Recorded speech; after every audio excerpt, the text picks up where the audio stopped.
Hello दोस्तों, मैं Ramesh Kumar physics subject के ऑनलाइन क्लासेज में आपका हार्दिक स्वागत करता हूं। दोस्तों, हम आज इलेक्ट्रोस्टैटिक्स का अगला पार्ट गाउस का नियम स्टार्ट करने जा रहे हैं। तो देखिए दोस्तों, गाउस का नियम।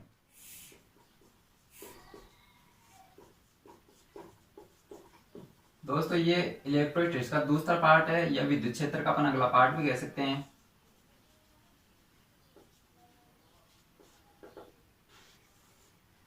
देखो, अपन ने जब इलेक्ट्रोस्टैटिक्स पढ़ा या विद्युत क्षेत्र पढ़ा, तो विद्युत क्षेत्र में अपन ने विद्युत क्षेत्र की तीव्रता यानी किसी आवेश के लिए अपन ने तीव्रता की बात की, विद्युत क्षेत्र की बात की। तो देखो दोस्तों, जो आवेश का वितरण होता है वो अपने पास दो प्रकार से होता है। एक तो देखो, जो बिंदु आवेश होते हैं, वो बिंदु आवेश एक तो अपने को कुछ दूरी पर स्थित हो सकते हैं, कुछ दूरी पर बिंदु आवेश स्थित हो सकते हैं। और एक हो सकता है जिसमें आवेश है वो बहुत पास पास में स्थित हो। जब आवेश बहुत दूरी पर स्थित होते हैं तब अपन इन सभी आवेशों के कारण विद्युत क्षेत्र की तीव्रता ज्ञात करते हैं और अध्यारोपण के सिद्धांत से। कौन सा सिद्धांत लगाया था अपन ने? अध्यारोपण। और अध्यारोपण के सिद्धांत से अपन ने क्या ज्ञात किया था? विद्युत क्षेत्र की तीव्रता ज्ञात की थी। ठीक है, तो अपने विद्युत क्षेत्र की तीव्रता ज्ञात के लिए जब आवेश बहुत दूर दूर तक होते हैं, ये अपने पिछले चैप्टर में किया। इस वाले में देखो क्या है, इस वाले में जो आवेश है वो बहुत पास पास स्थित है। यानी कि देखो, मैं कहूं कि अपने पास में यदि ए कूलाम आवेश है, तो ए कूलाम आवेश में दोस्तों कितने आवेश हो जाएंगे? अनुमान लगाओ आप। जैसे अपने पास अपने फॉर्मूला देखा था, Q बराबर एन। ठीक है, अपने पास ए कूलाम आवेश है तो ए, और यदि एन यानी अपने को आवेश के कितने आवेश हैं उनकी संख्या ज्ञात करनी है, तो अपन एन को तो इधर रहने देंगे, ई को लेके आ जाएंगे। ई की वैल्यू 1.6 इंटू 10⁻⁻19। जब ये वैल्यू रखेंगे तो अपने पास एन का मान आ गया। जो एन का मान कितना है दोस्तों, देखो 1.1/1.6 इंटू 10⁻19। ये अपने पास इलेक्ट्रॉनों की संख्या प्राप्त हो गई। तो दोस्तों, ये इलेक्ट्रॉनों की संख्या 10⁻19, यानी अपने वो कहते कि एक कूलाम आवेश है उसमें भी अपने पास कितने इलेक्ट्रॉन मिलेंगे? 10⁻19 इलेक्ट्रॉन मिलेंगे। यानी कि बहुत ज्यादा इलेक्ट्रॉन हो गए। यानी अपन कह सकते हैं कि यदि अपने पास में जो आवेश है वो बहुत ज्यादा पास हो, बहुत ज्यादा पास स्थित हो, इस स्थिति के लिए ही अपन इस चैप्टर का अध्ययन कर रहे हैं, गाउस का नियम। तो इस स्थिति में अपन इसको अध्यारोपण का सिद्धांत न लगाकर अपन इसको आवेश घनत्व के द्वारा परिभाषित करेंगे, आवेश घनत्व से परिभाषित करेंगे। और आवेश घनत्व वाले सभी टर्म को अपन या तो इंटीग्रेशन समाकलन विधि द्वारा, यदि विद्युत क्षेत्र अपने को ज्ञात करना हो, या तो समाकलन विधि लगाएंगे या फिर अपन लगाएंगे गाउस का नियम।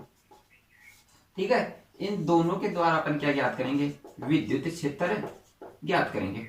तो ये बात हुई दोस्तों इसके स्टार्टिंग के, यानी कि पहले वाले में अपने पास आवेश था वो दूर दूर स्थित था। अब की बार जो आवेश है वो बहुत निकट स्थित है, यानी कि आवेश का घनत्व बहुत ज्यादा है। तो इस कारण अपन सबको अलग अलग ज्ञात कर नहीं सकते, इसलिए अपन क्या करते हैं, आवेश को घनत्व के रूप में मानकर अपन उसके विद्युत क्षेत्र की तीव्रता ज्ञात करते हैं। इसमें अपने पास दो सिस्टम है, एक तो समाकलन विधि और एक गाउस का नियम। इनसे अपन विद्युत क्षेत्र की तीव्रता ज्ञात करते हैं। तो ये बात हुई इसकी। अब देखो, अब दोस्तों अपन देखते हैं जो फिजिक्स की टर्म है इसमें जो क्षेत्रफल है वो क्षेत्रफल अदिश न होकर सदिश माना जाता है। कैसे? देखो, जब भी अपन भौतिकी की बात करते हैं, फिजिक्स की बात करते हैं, तो इसमें जो क्षेत्रफल होता है वो कैसी राशि है? वो अपने पास में एक सदिश राशि होती है, या फिर अपन इसको कहते हैं सदिश क्षेत्रफल। देखो कैसे दोस्तों, अपने पास में कोई वर्ग है और वो वर्ग मूल बिंदु पर इस प्रकार से रखा हुआ है। ठीक है, जिसको मैं नाम दे दूं कि ए बी सी और डी, और इसकी प्रत्येक भुजा है वो ए अपने पास में। ठीक है, अब इसके क्षेत्रफल की बात करें तो अपने क्षेत्रफल निकालते हैं। अपने कहा है कि इसका क्षेत्रफल होता है लंबाई इंटू चौड़ाई, या फिर अपन कह सकते हैं ए स्क्वायर। ठीक है, एल इंटू बी, ये अपने पढ़ा है। अब देखो दोस्तों, यदि इसको मैं कहूं कि ए बी, ये तो ये वाली लाइन हो गई, इंटू बी सी, ये अपने पास में हो गई, यानी इन दोनों का गुणन। ठीक है, और जब क्रॉस प्रोडक्ट आ जाता है तो अपने पास में उस राशि को अपन कैसा मानते हैं, सदिश राशि मानते हैं। यानी ये वाली और ये वाली, इन दोनों का सदिश गुणनफल किया तो अपने पास में देखो दोस्तों, यदि सदिश गुणनफल अपन दो राशियों का पढ़ते हैं तो अपन ने ए क्रॉस बी पढ़ा था, A B sine theta into नीटा, और वो नीटा क्या था, इसकी दिशा बताता है, इस क्षेत्रफल की दिशा को बताता है, क्षेत्रफल की दिशा कौन बताता है, नीटा, जिसको केप कहते हैं अपन, यानी कि इकाई सदिश होता है वो इसकी दिशा बताता है। और उसकी दिशा कैसी थी दोस्तों, उसकी दिशा कैसी थी, जो अपने पास ये सतह होती है, जो क्षेत्रफल होता है, इस क्षेत्रफल के तल के लंबवत दिशा कैसी होगी, तल के लंबवत।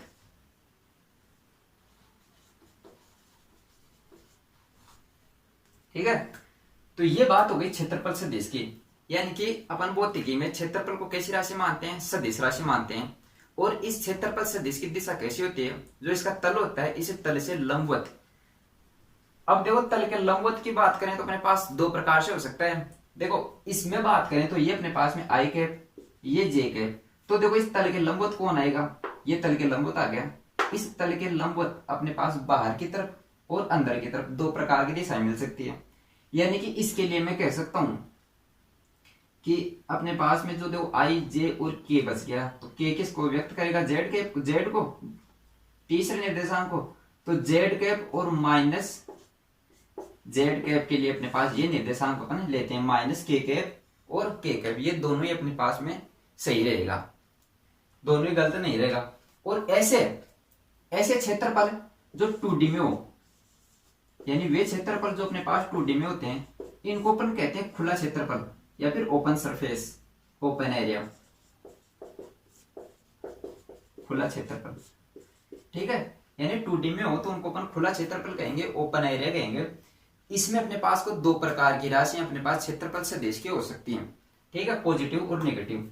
अब दोस्तों बात आती है कि अपने पास में यदि 3D में हो, 3D में क्षेत्रफल हो, जैसे अपने पास में कोई बेलन हो, कोई गोला हो, ऐसा हो, तो उस प्रकार की स्थिति में अपन इसकी दिशा कैसे लेते हैं, इस क्षेत्रफल सदिश की दिशा, जैसे मैं ये अपने पास में कोई बेलन है, इसमें यदि क्षेत्रफल की दिशा लेनी हो तो इसकी दिशा अपन जो सतह, इस सतह से लंबवत बाहर की ओर लेंगे। यानी कि यहाँ पे मैंने कोई अल्पांश माना क्षेत्रफल का, तो इस क्षेत्रफल से इसकी दिशा कैसे हो जाएगी, क्षेत्रफल सदिश की, वो क्षेत्रफल सदिश की दिशा जिसको मैं ds से कह दूंगा, वो अपने पास में इस क्षेत्रफल की सतह से लंबवत बाहर की तरफ हो जाएगी। अब अपन बात कर लेते हैं यहाँ की, यहाँ पर कैसे हो जाएगी, तो यहाँ पर भी इस सतह से लंबवत बाहर की ओर हो जाएगी, इधर इधर इस प्रकार हो जाएगी। तो ये अपने पास में होता है क्लोज लूप। क्या होता है, क्लोज लूप। इसमें अपने पास जो क्षेत्रफल सदिश होता है वो सतह के तल के लंबवत बाहर की ओर होता है हमेशा। जबकि 2D डायग्राम हो तो अपने पास में वो अंदर की तरफ और बाहर की तरफ दो प्रकार से हो सकता है, और इस वाली कंडीशन में सिर्फ और सिर्फ तल के लंबवत बाहर की ओर होगा। तो ये दोस्तों हुई अपने पास क्षेत्रफल सदिश की बात। जो क्षेत्रफल सदिश है वो अपने इस चैप्टर में पूरे में काम आएंगे, या फिर मैं कह दूं कि भौतिकी में भी काम में आएगा। इसे अगला वाला पार्ट की बात करते हैं, वो आता है अपने पास में विद्युत फ्लक्स, जिसको अपन डिटेल से डन करेंगे।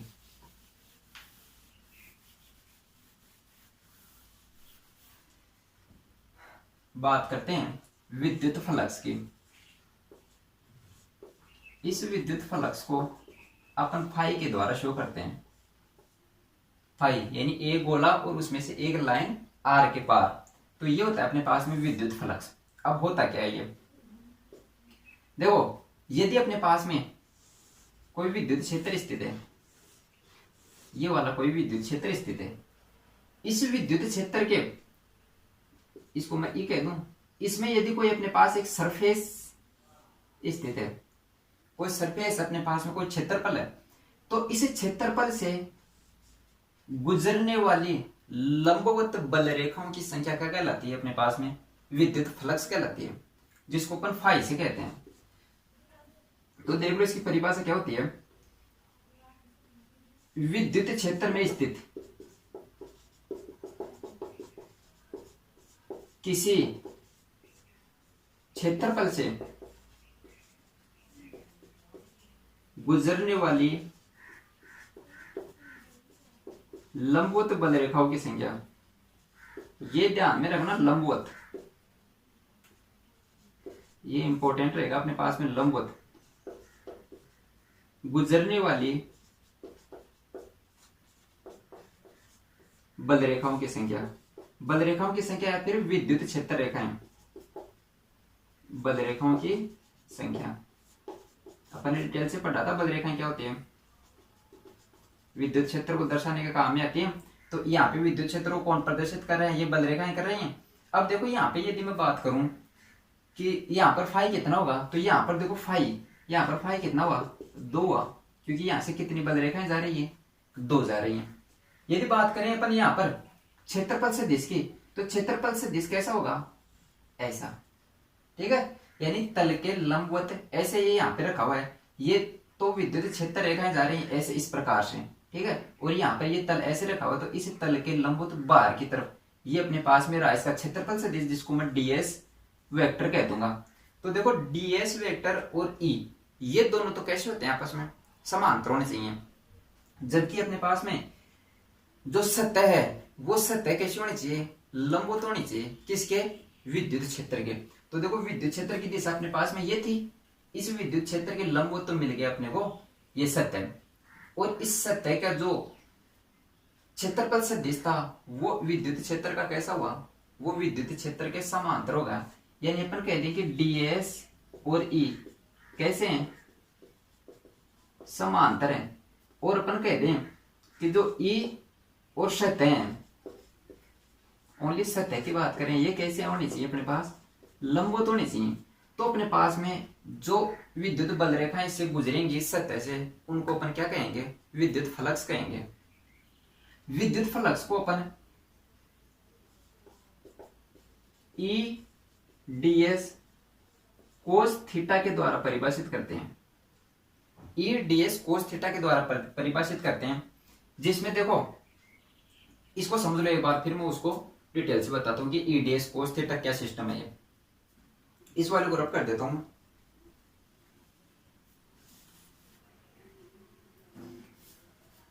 इसमें देखो दोस्तों, जो अपने पास में ई है वो अपने पास में विद्युत क्षेत्र की तीव्रता है, और जो डीएस है वो डीएस में अपने पास में क्या है? क्षेत्रफल सदिश।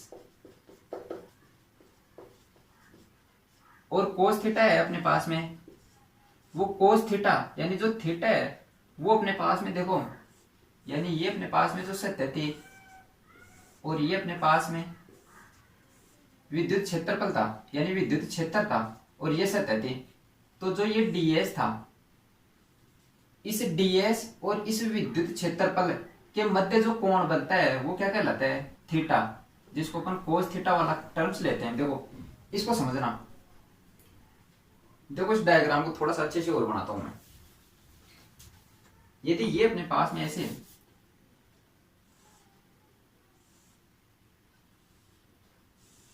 ये अपने पास में कोई क्षेत्रफल है और इससे ऐसे अपने पास में विद्युत क्षेत्र स्थित है,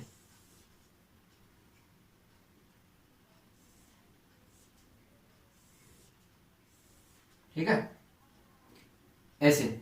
इसका मतलब ये है कि सतह ऐसे लंबवत रखी हुई है, तो इससे इस तरफ ये ई निकल रहा है। तो यदि अपन फाई की बात करें, फाई अपने पास में कितना हो जाएगा? 2 हो जाएगा। तो देखो ये यहां पर क्या रहेगा? क्षेत्रफल सदिश, ठीक है, क्षेत्रफल सदिश डीएस अपने पास में रहा। तो ये क्षेत्रफल सदिश और इसके मध्य कोण कितना हो जाएगा? कोस थीटा, जिसको अपन थीटा से निरूपित करेंगे। अब देखो कोण ई और इसके मध्य कोण कितना है? 0 है। यदि ये अपने पास में जो क्षेत्रफल सदिश है ये अपने पास में कुछ इस प्रकार होता, जो डीएस है वो अपने पास में कुछ इस प्रकार होता। तो देखो ई अपने पास में ऐसे, तो जो ये थीटा रहता वो थीटा अपने पास में अब की बार कुछ ना कुछ एंगल मिलता। यदि अपने पास में सतह है वो ऐसे न रख के, यानी सतह ऐसे न रह के कुछ इस प्रकार रख दी जाए, सतह इस प्रकार रख दी जाए, तो जो क्षेत्रफल सदिश होता वो तो इस सतह से लंबवत रहता है, यानी कि अपने पास जो क्षेत्रफल सदिश है वो अब ये बार इस प्रकार मिल रहा है।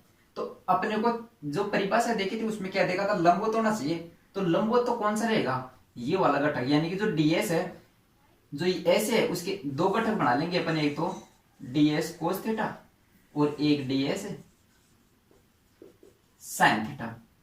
तो कोस थीटा वाले और साइन थीटा वाले दोनों घटकों में प्रभावी घटक अपने को जो डीएस कोस थीटा वो मिलता है, क्योंकि यही क्या है अपने पास में इस सतह के लंबवत है, इस सतह के लंबवत और इस विद्युत क्षेत्र के समांतर स्थित है। इस वाले में तो कोण कितना हो गया 90, ठीक है, और साइन 90 जीरो, तो ये तो गया अपने पास में ये एंगल आया जो परिभाषा अपने देखी थी। तो देखो निर्भरता देख लो, ये तो इसकी परिभाषा से अपने को, या फिर अपन कहते हैं कि जो फाई होता है विद्युत फ्लक्स वो अपने को इस प्रकार प्राप्त होता है, ईडीएस कोस थीटा के रूप में प्राप्त होता है। ये अपना विद्युत क्षेत्र, ये क्षेत्रफल सदिश और ये विद्युत क्षेत्र और डीएस के मध्य कोण, ठीक है। यदि ई, अब देखो यदि ई ज्यादा हो तो क्या होगा, यानी अपन कहते हैं कि विद्युत क्षेत्र या फिर फाई की निर्भरता, यदि देखो ई बढ़ेगा तो जब ई बढ़ रहा है तो क्या अपने पास फाई भी बढ़ेगा क्या। ई देखो पहले अपने पास में ये 2 जा रहा था, यदि अब अपने पास में ये 3 जाने लग जाए या फिर 4 जाने लग जाए तो अब की बार फाई हो गया वो क्या 4 हो गया क्या, यानी हो गया, यानी ई बढ़ने पर फाई क्या हो रहा है, बढ़ रहा है। यानी अपन कह सकते हैं जो ई है वो समानुपाती है फाई के, ठीक है, यानी ई बढ़ेगा तो फाई भी अपने पास बढ़ेगा। दूसरी बात कहूं मैं कि क्या डीएस पे यानी इसके क्षेत्रफल पे भी निर्भर कर रहा है क्या, ये क्षेत्रफल पर निर्भरता देख लेते हैं। देखो एक तो अपने पास में क्षेत्रफल था इतना, एक अपन क्या करते हैं, एक अपन देखते हैं कि अपन क्षेत्रफल थोड़ा सा बड़ा ले लेते हैं, अब की बार ये वाला क्षेत्रफल ले लेते हैं, ठीक है। तो इस वाले में क्या होगा, देखो ये जा रही है 2 3 4 5, ये जा रही है, यानी कि अब की बार बदरेखाओं की संख्या 1 2 3 4 5, यानी क्षेत्रफल बढ़ने पर यानी डीएस बढ़ने पर क्या हो जाएगा, जो फाई है वो भी क्या हो जाएगा, बढ़ जाएगा। यानी अपन कह सकते हैं फाई डीएस के भी क्या है, समानुपाती है। अच्छा अब बात करें अपन कोण की, यदि सतह है वो देखो सतह सबसे पहले ऐसी रखी हुई है और ये विद्युत क्षेत्र यहां से जा रहा है, ये यहां से विद्युत क्षेत्र जा रहा है, सतह सबसे पहले ऐसी रखी हुई है।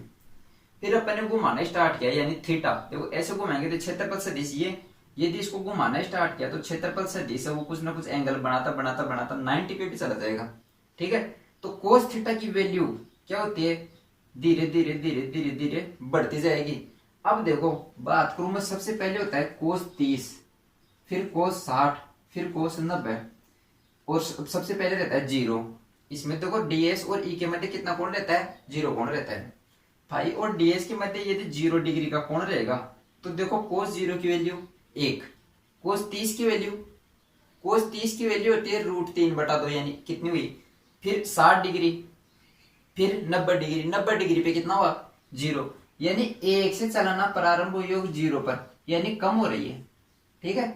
यानी अपने पास में थीटा जितना बढ़ता जाएगा उतनी अपने पास फाई की वैल्यू कम होती जाएगी। यानी अपन कह सकते हैं जो फाई है, जो अपने पास में विद्युत फ्लक्स है वो फाई इनवर्सली प्रोपोर्शनल है थीटा के, या फिर अपन कह सकते हैं कोस थीटा के, क्योंकि कोस थीटा की वैल्यू तो घटेगी। ये अपने पास में 3 टर्म्स आ गई, ठीक है। इन तीनों को ही संयुक्त रूप से अपन ये लिख सकते हैं कि ईडीएस कोस थीटा आ गया, या फिर अपन इसको ऐसा लिख सकते हैं जो ई है, जो फाई है वो फाई बराबर ई डॉट डीएस। ये अपने पास में क्या होता है, विद्युत फ्लक्स का फॉर्मूला प्राप्त होता है। ये हो गया अपने पास में। अब देखो अब बात करते हैं यदि ये छोटे छोटे अल्पांशों के रूप में हो, यानी जो विद्युत क्षेत्र है वो अपने पास में एक समान न होकर अलग अलग हो, यानी असमान विद्युत क्षेत्र हो, तब अपन क्या करते हैं, तब अपन करते हैं एक अल्पांश मान लेते हैं, फिर उन अल्पांशों का योग करके क्या कर लेते हैं अपन टोटल विद्युत क्षेत्र विद्युत फ्लक्स टोटल विद्युत फ्लक्स फाई को कैलकुलेट कर लेते हैं। कैसे, देखो इसको रफ करता हूं मैं।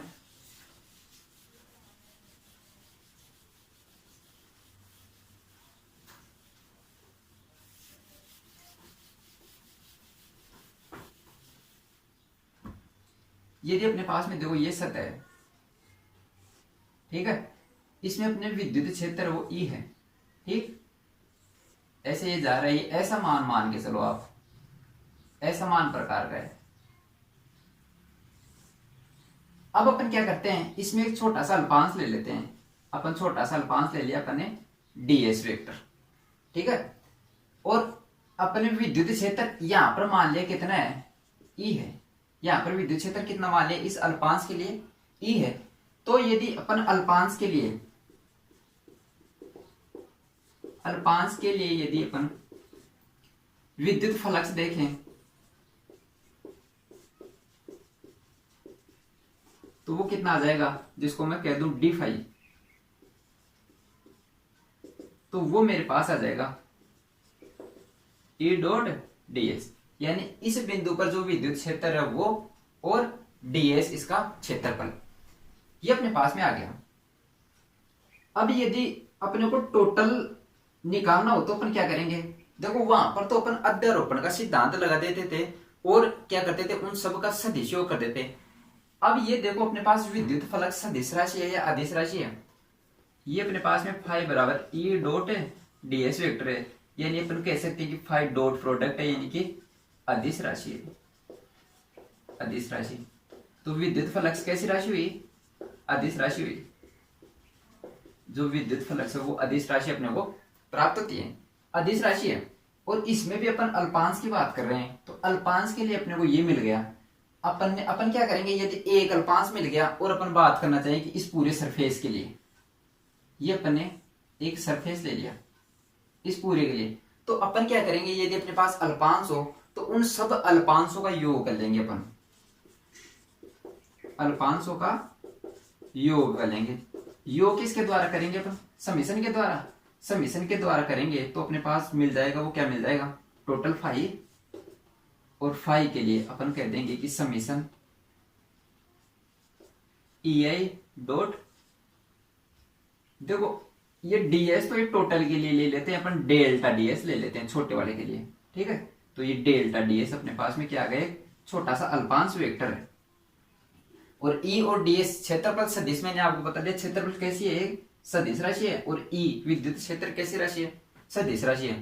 तो ये अपने पास में आ गया, जहां पर i को मैं i से परिभाषित कर दूंगा कि i से ये स्टार्ट हो रहा है, i की वैल्यू यहाँ पर अपन इसकी जो निर्देशांक देंगे उसके अनुसार लेंगे, ठीक है। तो ये अपने पास में ये ऐसा रहेगा। अब अपन ने देखा है कि यदि देखो हम मैथ में भी देखते हैं, और जो 11th क्लास का जो चैप्टर था अपने पास में, शुरू वाला चैप्टर था सदिश यानी वेक्टर वाला, उसमें अपन ने क्या देखा था, यदि ये ds है, ये डेल्टा ds है, ये लगभग 0 के बराबर हो, यानी 0 की ओर अग्रसर हो, तो अपन क्या लिख सकते हैं, इस समेशन को अपन क्या लिख सकते हैं, इंटीग्रेशन लिख सकते हैं, ठीक है। तो ये अपने पास में क्या आ जाएगा, ई डॉट ds वेक्टर, ठीक है। कब परिभाषित है ये वाली टर्म, जब अपने पास जो डेल्टा है वो 0, यानी जो क्षेत्रफल सदिश ले रहे हैं ना अपन छोटे वाला अल्पांश, ये 0 के बराबर यानी 0 की ओर अग्रसर हो, यानी 0 भी ना हो और 0 जितना ही हो, बहुत छोटे मान का हो, यानी बिंदुवत कह सकते हैं अपन इसको। तो जब ऐसा होता है तब इसको इंटीग्रेशन कह सकते हैं अपन। तो देखो ये इंटीग्रेशन वाला फॉर्मूला आ गया ना, यानी अपन ने जो स्टार्टिंग में कहा था कि यदि अपने पास में आवेश वो सतत रूप में हो, यानी कि आवेश बहुत ज्यादा घनत्व के रूप में हो, तो अपन क्या करते हैं, इंटीग्रेशन या फिर गाउस के नियम से अपन क्या करते हैं, विद्युत क्षेत्र की तीव्रता ज्ञात कर सकते हैं। तो अभी विद्युत फ्लक्स की बात करें तो विद्युत फ्लक्स अपने पास में कितना है, ई डॉट ds, इंटीग्रेशन से आ गया, या फिर अपन इन समेशन यानी सब अल्पांशों का क्या कर देंगे, योग कर देंगे अपन। तो ये बात हुई विद्युत फ्लक्स की। अब देखो जो विद्युत फ्लक्स है वो पॉजिटिव नेगेटिव प्रकार का भी हो सकता है, जीरो भी हो सकता है। किस कंडीशन में हो सकता है, देखो आप देख रहे हो कि जो विद्युत फ्लक्स का फॉर्मूला है वो कितना आ रहा है अपने पास में, ईडीएस कोस थीटा, अपने पास इसका क्या आ रहा है फॉर्मूला आ रहा है। तो देखो कैसे कैसे तो जीरो हो जाएगा, कैसे कितना हो जाएगा। ये मान के चलो अपने पास में कोई एक ऐसा सरफेस है और इस प्रकार अपने को कोई विद्युत क्षेत्र इसमें मिल रहा है, ठीक है। अब बात करते हैं इसका, देखो ये ए सिरा कह दूं, मैं बी कह दूं और सी कह दूं, इन तीन बिंदुओं पर अपने को क्या करना है, अपने को फाई का मान देखना है कि पॉजिटिव होगा या फिर नेगेटिव होगा। तो देखो ए सिरे पर बात करें अपन, बिंदु ए पर,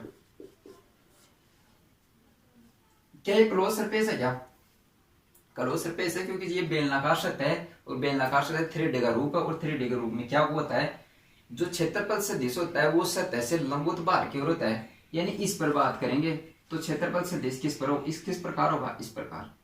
यदि बिंदु बी पर बात करें, बिंदु बी पर क्षेत्रफल सदिश इस प्रकार, यानी बी पर तो देखो क्षेत्रफल सदिश और विद्युत क्षेत्र की दिशा कैसे है, समांतर है, एक ही दिशा में।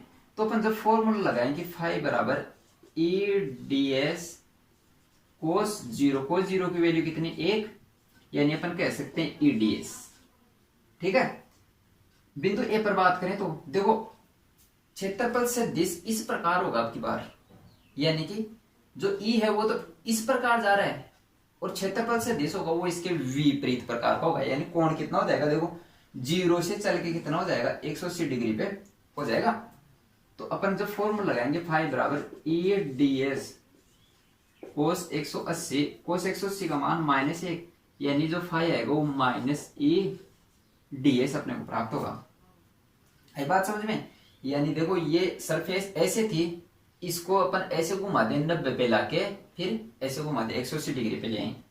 अब बात करते हैं बिंदु सी पर, ये सतह के तल के लंबवत बाहर की ओर, ये अपने पास में ds वेक्टर हो गया, ठीक है। तो ये ds वेक्टर पे, जो ds वेक्टर है, ये ds वेक्टर और फाई इसके ई के मध्य कितना कोण हुआ, 90 डिग्री, जिसका मान कितना हुआ 0। यानी अपन कह सकते हैं यदि क्षेत्रफल सदिश और विद्युत क्षेत्र एक दूसरे के लंबवत हो तो अपने पास में क्या जो विद्युत फ्लक्स है वो कितना मिलेगा, तो अपने को 0 मिलेगा। यदि विद्युत क्षेत्र और क्षेत्रफल सदिश एक ही दिशा में हो, जैसे अपने पास कंडीशन बी है, इस बी वाली कंडीशन में हो तो अपने पास कैसा पॉजिटिव प्रकार का मिलता है, कैसा मिलता है पॉजिटिव प्रकार का। यदि अपने पास में क्षेत्रफल सदिश और विद्युत क्षेत्र विपरीत दिशा में मिले तो अपने को कैसा मिलता है, नेगेटिव प्रकार का विद्युत फ्लक्स मिलता है। ये तो 3 प्रकार से अपने को मिल सकता है। और यदि इनके बीच का हो तो अपन कोस थीटा का एंगल ले लेंगे, ठीक है।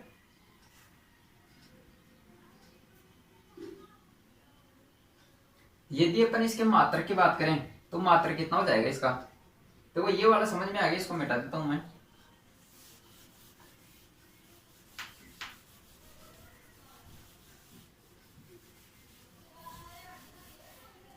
तो इसका देखो मात्रक वो कितना रहेगा,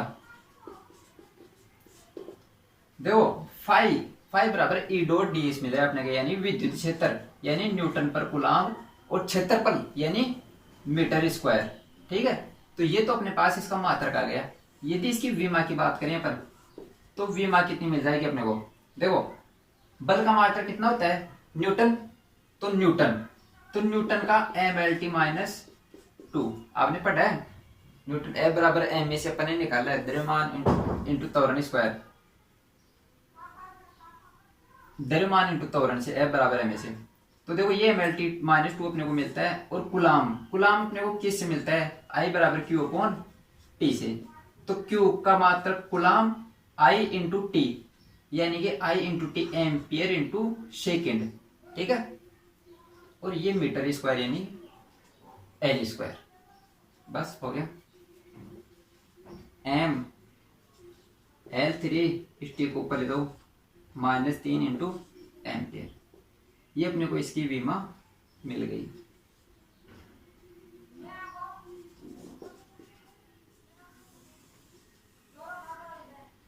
ये इसकी विमा हो गई।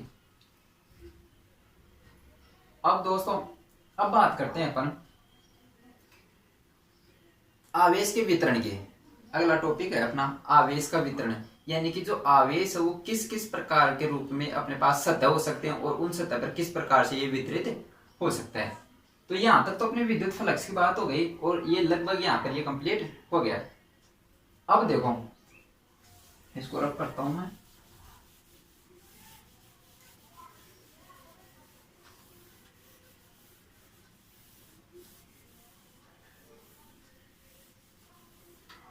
आवेश वितरण, आवेश वितरण।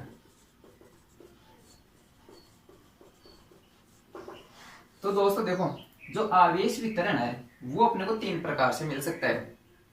ठीक है, वो आवेश वितरण वो अपने को तीन प्रकार से। पहला है अपने पास में रेखीय आवेश वितरण, रेखीय आवेश वितरण, यानी कि जो आवेश है वो एक रेखा के रूप में, एक सरल रेखा के रूप में हो। कैसे? जैसे अपने पास में एक वायर है, ठीक है, और इस वायर पर अपने पास ऐसे आवेश वितरित हो। यह आवेश अपने को बहुत दूर दिख रहा है लेकिन ये बहुत पास में स्थित है। ठीक है, इस प्रकार यानी कि एक सीधे तार पर, सीधे तार पर आवेश, वो किसका उदाहरण रहेगा अपने पास में? रेखीय आवेश वितरण का। और इसको अपन लेमडा के रूप में कह सकते हैं, या फिर इसको रेखीय आवेश वितरण भी कहते हैं, रेखीय आवेश घनत्व भी कहते हैं। ठीक है, ये कैसे हो जाएगा? तो देखो जैसे अपने पास में ये तार था, इस पर ये आवेश है, इस आवेश को मैं कह दूं कि क्यू आवेश है। ठीक है, तो देखो जो रेखीय आवेश घनत्व होएगा अपने पास में, जिसको मैं लेमडा से कहता हूं, वो होएगा अपने पास में एकांक लंबाई के ऊपर जो आवेश रहेगा उसको अपन कहेंगे रेखीय आवेश घनत्व है। कैसे? जैसे अपने पास में 10 मीटर का कोई तार है, उस पर आवेश कितना रहेगा? 10 मीटर के आवेश पर यदि टोटल आवेश Q है तो उस Q में यदि 10 मीटर का भाग दे तो एकांक मीटर के लिए आ जाएगा ना। यानी अपन कह सकते हैं एकांक लंबाई के लिए रेखीय आवेश घनत्व है। तो देखो अपन कहेंगे कुल लंबाई, नहीं कुल आवेश कहेंगे यहां पर, तो बटावा कुल लंबाई, तो वो अपने पास में क्या मिल जाएगा? आवेश घनत्व है, रेखीय आवेश घनत्व अपने पास लेमडा मिल जाएगा।